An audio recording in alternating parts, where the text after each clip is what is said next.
please hit the like button. Thumbs up, thumbs up, thumbs up. I do want to send my prayers to Jamaica. They are dealing with a Category 5 hurricane. What is the hurricane called? Melissa? Is the hurricane called Melissa? So prayers go out to them, right? And guys, please share this video. Please like. Shout out to everybody on X. Please like and repost on X. Like here, thumbs up in the chat. And thank you, Walter, for the super chat. And if you would like to donate, please do so via super chat and my Give Send Go. And I have not been promoting that at all.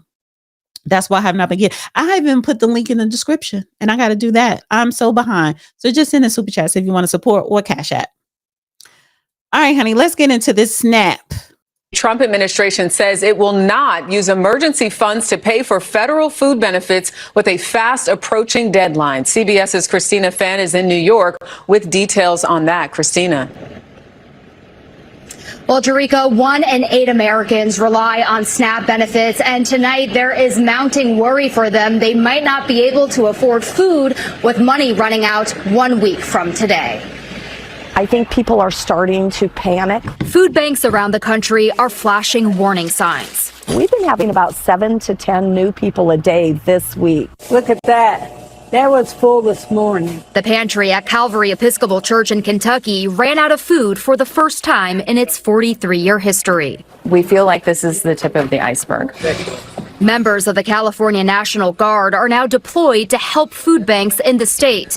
In Massachusetts, 16% of residents rely on SNAP benefits, which provide an average of $187 a month, or about $6 a day.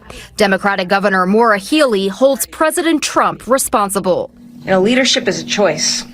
And sadly, President Trump has chosen to take away food from people all around this country. Aboard Air Force One, President Trump told reporters he's not to blame. Well, I'm going to let some other people talk. I'll have a comment on that later, but the Democrats are stopping it.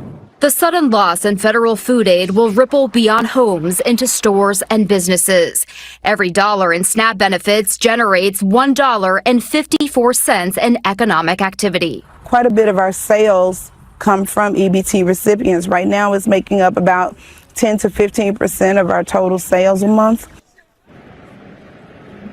And Democrats say they will not vote to reopen the government unless there is an extension of health care subsidies for millions of Americans, while Republicans say they want the government to reopen first before any negotiating. Okay. So I said this last week on my Wednesday show when I went live, and I said that when 42 plus million people lose their SNAP benefits, food chains, grocery food chains, your local bodegas, your local grocery stores, they're going to be hit hard.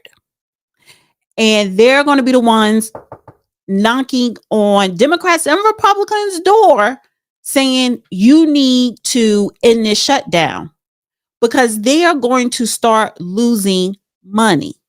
They are. They're going to start losing money. And they can't have that. Food stamps, SNAP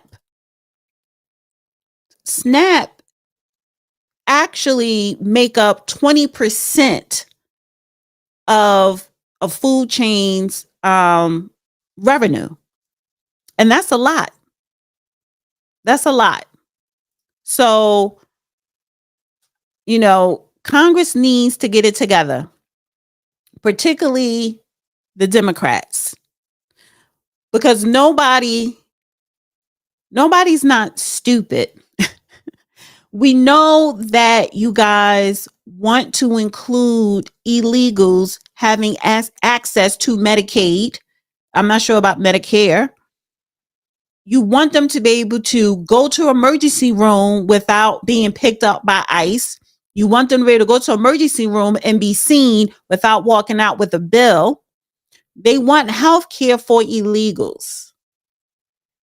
And that is why Trump is president, because Americans don't want them to have any more benefits because we're paying for it. So now you mean to tell me 42 million Americans, and I don't think that's even including illegals that are getting SNAP, 42 million Americans have to suffer and starve because you want illegals to be able to access SNAP benefits, health care, and everything else, particularly health care. Now, Speaker Mike Johnson backs Trump not to tap into contingency dollars for food aid of funding cliff. So he says, I got a summary of the whole legal analyst, and its certainty looks legitimate to me. The Supplement Nutrition Assistance Program is due to run out of money November the 1st amid the government shutdown. President Donald Trump suggested Friday night he may shift around funding to avoid such a potential catastrophic outcome. But the administration also warned lawmakers in a memo Friday it could not and would not seek to access a range of emergency funds, putting millions of low-income families on track to lose food aid as the partisan government funding standoff continues. So Johnson said Monday that currently the SNAP fund, contingency fund, currently contains $5 billion, is not legally available to cover the benefits right now because they represent a finite source of funds. They also said here SNAP food aid benefits have never lapsed in modern history, including during the shutdown. And the fallout would devastate both red and blue states. That is a fact, including vast rural America, who are the Trump supporters. So there's no winners and losers here. They're not. Everybody is losing when it comes to the SNAP benefits being cut off on November the 1st. And November the 1st, I believe, is Saturday. It's this weekend. So this is Hakeem Jeffries. This is about 10 minutes. We'll play half, speak a little, and play the other half. And he was on Face the Nation. And I'm calling it nigga-splaining. Jeffries. He joins us from his Brooklyn, New York district. Good morning. Good morning. Great to be with you. Well, Leader Jeffries, Treasury Secretary Bessent said the shutdown is starting to affect the economy, and by November 15th, the troops will not be paid. Do you expect the shutdown to last that long?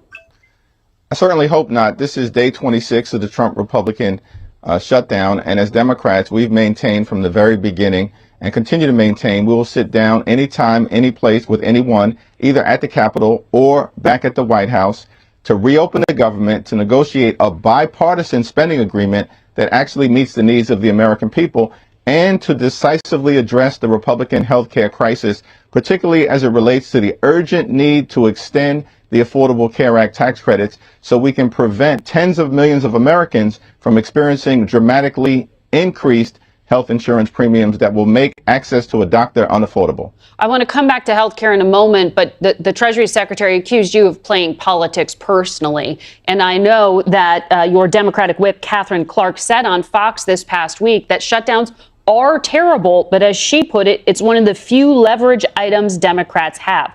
Do you think Democrats are gaining from this fight? No, our focus continues to be on driving down the high cost of living for everyday Americans. Donald Trump and Republicans promised that they would lower costs on day one. We know costs haven't gone down. They're going up. Inflation is moving in the wrong direction. The Trump tariffs have made life more expensive for the American people to the tune of thousands of additional dollars per year. We know that electricity bills are through the roof. Housing costs are too high. Childcare costs are too high. Groceries too expensive. And now tens of millions of Americans are at risk of having their premiums explode. In some cases, by $1,000 to $2,000 per year. That's what this fight for us is all about. Republicans have come up with a new conspiracy theory every week for the last 6 weeks. The Democratic position, Margaret, has been clear. Cancel the cuts, lower the costs, save health care. Well, that was the quote from the whip herself when she said leverage. But I hear you on rising healthcare costs, but the immediate term, people aren't getting paid. 700 are on unpaid leave. 80% of the folks who work on our nuclear program are included in that figure. The Agriculture Secretary said there will be delays in food stamps for many 41 million people who rely on SNAP. And then at airports across the country, half of the flight delays, according to the Transportation Secretary, are because of staffing shortages. This pain is real now. So is there a point at which it becomes too great to justify continuing the shutdown? Well, there is an urgent need to reopen the government, which is why we continue to demand that Republicans sit at the negotiating table so we can enact a spending agreement that's bipartisan in nature.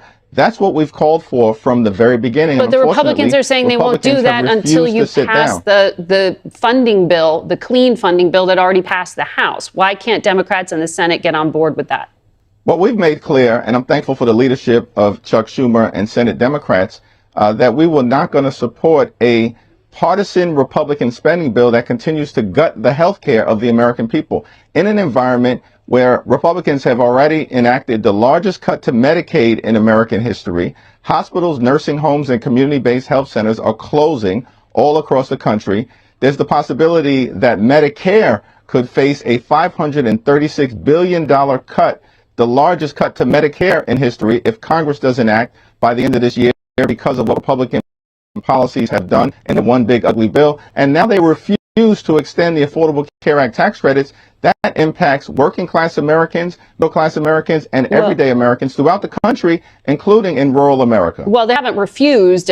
Leader Thune said he'd even put that up for a vote if you open the government first. But next Saturday is the beginning of open enrollment. I mean, people are going to see what that bill is going to look like.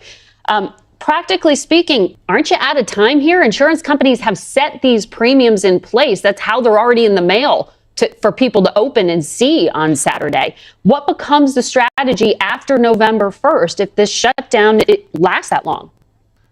Well, listen, we want to reopen the government, and we need to stand by our hardworking federal employees who are doing all that they can to make sure that taxpayer dollars are spent effectively and efficiently, even under the most adverse circumstances. Remember, in terms of federal employees, the Trump administration has fired or dismissed more than 200,000 civil servants prior to them shutting the government down on October 1st. We want to reopen the government. Now, in terms of health care, a part of the reality is that tens of millions of people are already receiving notices in October that their premiums are about to skyrocket because of the Republican refusal to extend the Affordable Care Act tax credit. And by the way, they have had the opportunity, both House Republicans and Senate Republicans, repeatedly throughout the year to extend the Affordable Care Act tax credits, and they've consistently voted against it. That's why we need action, not simply words, a wing and a prayer promise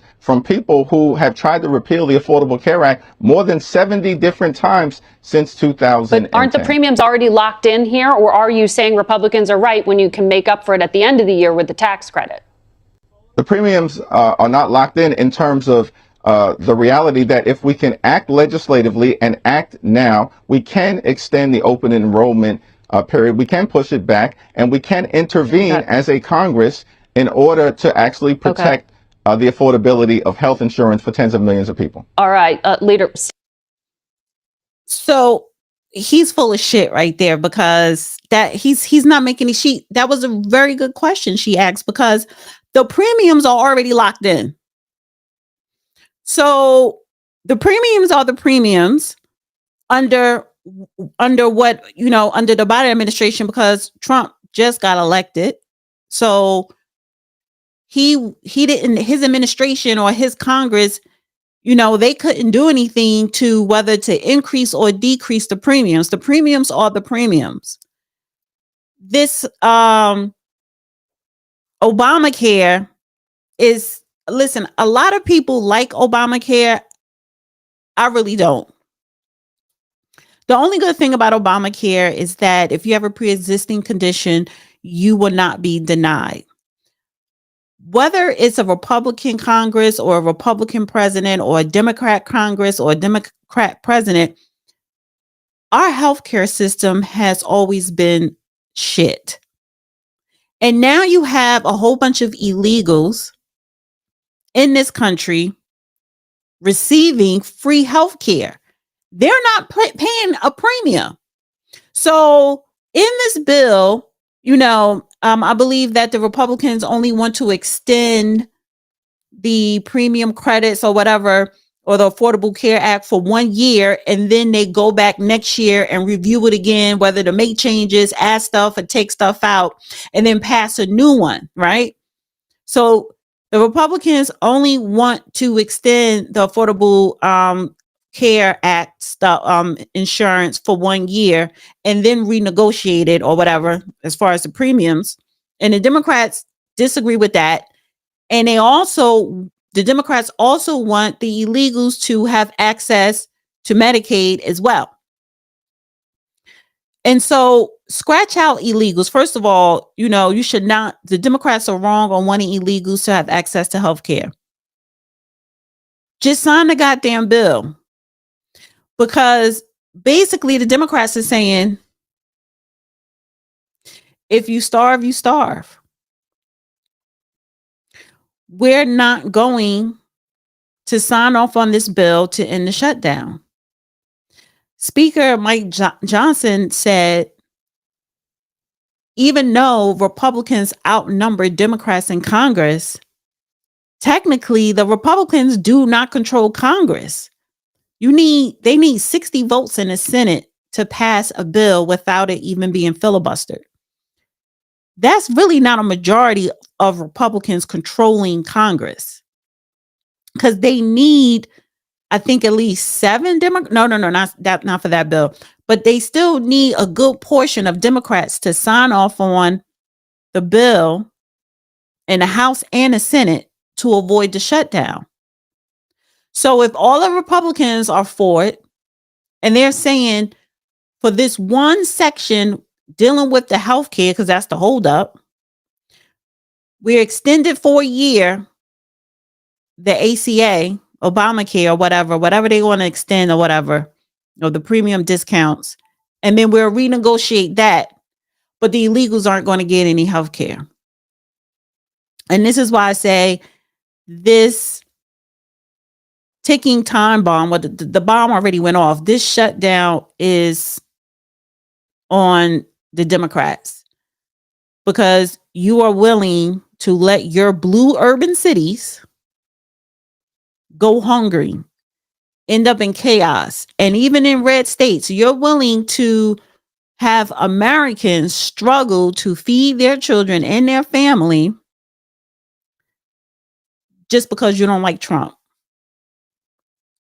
thinking that you're going to look like the winners. There's no winners here. There's no winners. The Democrats, you don't look like a winner. You don't look like you are fighting for the American people. It is actually the opposite. It is actually the opposite. You're doing the opposite.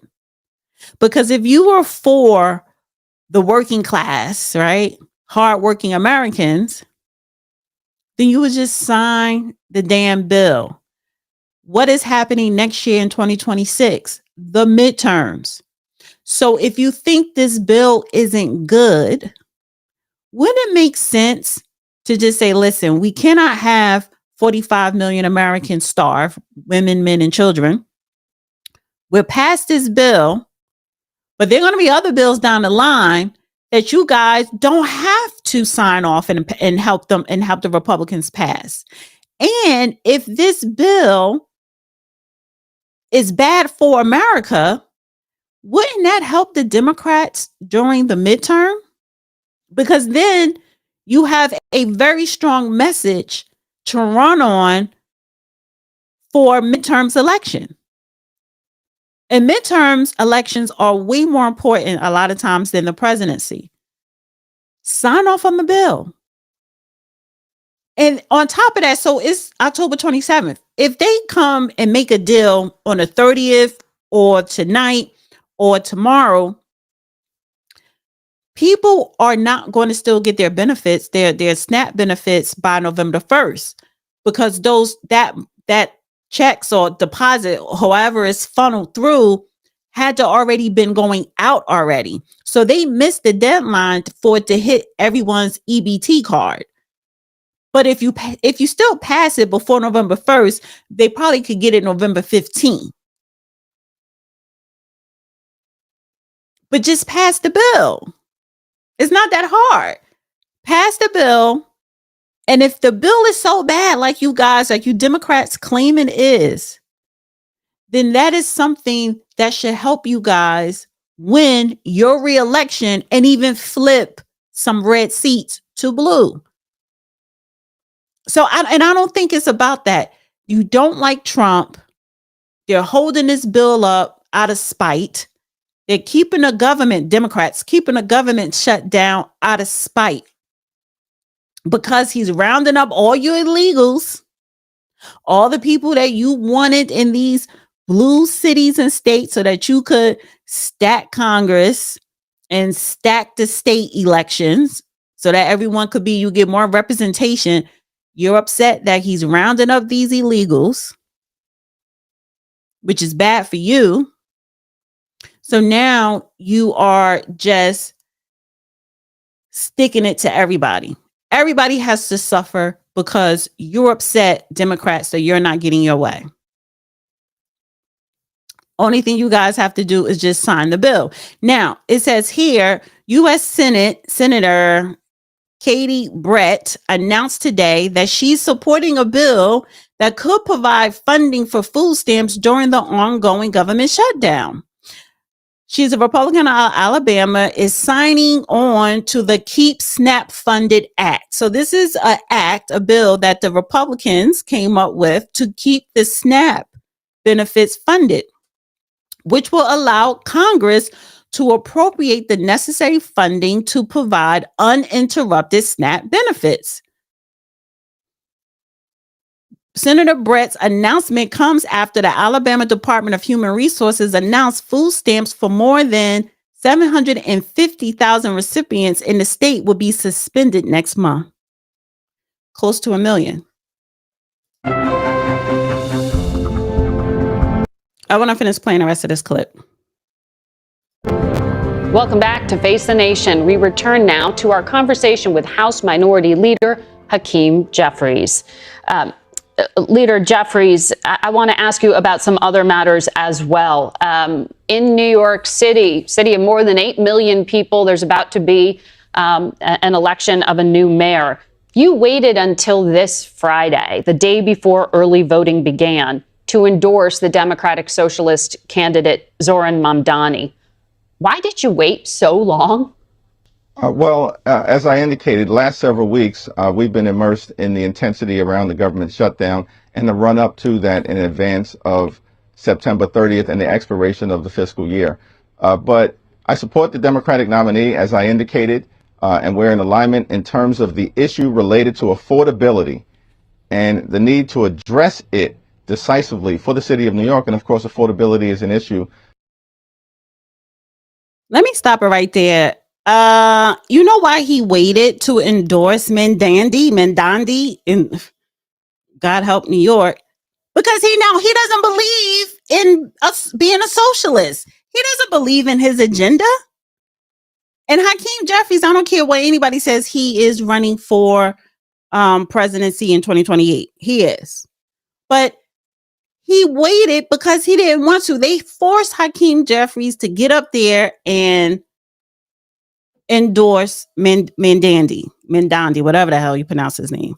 For people all across the country, from a public safety standpoint, I supported the notion that he would retain Police Commissioner Jessica Tisch to continue to lead the NYPD forward. That's incredibly important from a public safety standpoint for every community, including as a high priority, the safety and security of the Jewish community.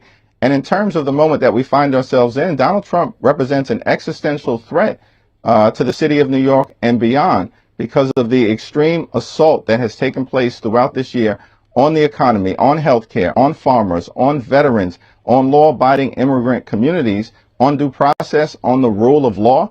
and of course on the American way of life itself. And we all, as Americans, are going to have to be aligned in pushing back so we can end this national nightmare that Donald Trump has visited upon the American people. Well, you still waited until Friday, and the election's upon us, but you're leaving room in your answer there for understanding that you don't agree with the candidate on some other issues, though you agree with him on affordability. Since Democrats are running for re-election in the midterm races, you want to retake the House. Would you recommend they mimic some of Mamdani's messages as a progressive model for the party? No, what we've said from the very beginning is that we have to decisively address the affordability crisis that Donald Trump and Republican policies have made worse in the United States of America. We need to lower the high cost of living. We need to fix our broken healthcare system. So no. And we need to, of course, clean up corruption in the United States of America. No. Okay, so let me pause it right there because, again, he keeps bringing up Trump. Trump just got into the presidency 9 months ago. So was Trump's fault that New York is not affordable? New York has been expensive for decades before Trump even thought about running for any type of political office. So let's not play these stupid ass semantics. Wealthy people in New York make up less than 1% of the population. But the wealthy people in New York control whether New York is going to be affordable or not. They could control the affordability. So if New York is inaffordable, which is true, you can't afford to live in New York in any of the boroughs, blame wealthy people for that. I'm tired of the diatribe here of Trump. No, it's not Trump, sir. Your district is in New York, Brooklyn to be exact. Hakeem Jeffries is part of the problem. He's part of the problem of gentrification. He's part of the problem why Brooklyn, one of the boroughs, is more expensive than Manhattan to live in. So I just wanted to highlight that it's just a serious grift when it comes to these politicians so caught up about Trump. What we're going to mimic is our own. Like, Trump can't be to blame for everything, and he's not. Own views as it relates to the need to make life more affordable here in America. When you work hard and play by the rules in this country, you should be able to live a comfortable life, live the good life, good paying job, good housing, good health care, good education for your children, and a good retirement. But far too many people are struggling to live paycheck to paycheck and can barely get by. That's unacceptable in the wealthiest country in the history of the world. I want to ask you about something you said. You said Democrats, there are no election deniers on our side of the aisle. You said that back in January. But recently, you've been using the term rigged elections in reference to the upcoming midterms. Democrats were appalled when President Trump used language like that. How do you justify using that now? Doesn't that undermine faith for voters? You need to show up.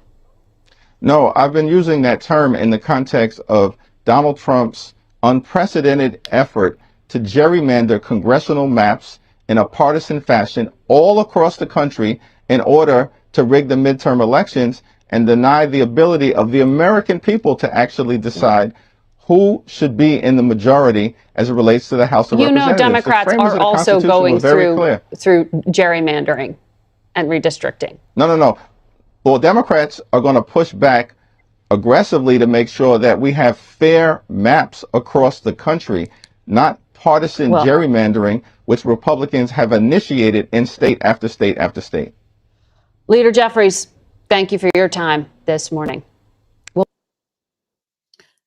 Listen, that was a very good interview. And what made that a very good interview is she wasn't buying his bullshit. I could tell by the questions. I could tell by her demeanor, her facial expressions, her pushback. Right. And this is CBS. This is somewhat, leftist media, legacy media. Because you know why? At this point, listen, it's like everybody is wrong. Whether you're a Republican or Democrat, Congress, They don't do their job. They don't. Our Congress is a joke. It is a joke.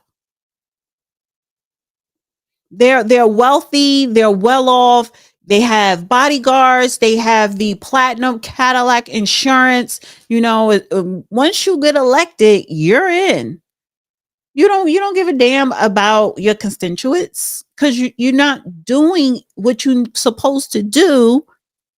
You're not doing what people voted you to go to Congress to do. Because if you were, we would not be on, what is this, day 25 of a shutdown? It's damn near a month. He's full of shit, Hakeem Jeffries, but he's very light. Oh, he is going to be a contender in 2028. Dana with the data.